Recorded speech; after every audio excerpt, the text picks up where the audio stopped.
தினம் ஒரு தியானம். இளவயதும் வாலிபமும் மாயே. பிரசங்கி அதிகாரம் 11 வசனம் 10. வாலிபனே, உன் இளமையிலே சந்தோஷப்படு. உன் வாலிப நாட்களிலே உன் இருதயம் உன்னை பூரிப்பாக்கட்டும். உன் நெஞ்சின் வழிகளிலும் உன் கண்ணின் காட்சிகளிலும் நட.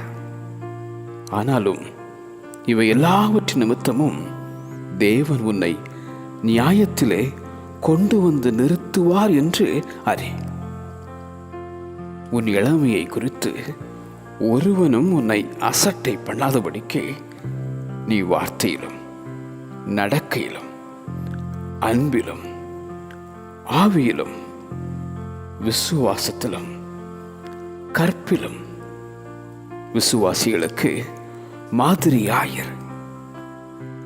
வாசிக்கிறதிலும் புத்தி சொல்கிறதிலும் உபதேசிக்கிறதிலும் ஜாக்கிரதையாயிரு என தீமோத்தேயுக்கு எழுதும் அந்த அப்போஸ்தலனாகிய பவுல். வாலிபன் தன் வழியை எதினால் சுத்தம் பண்ணுவான்?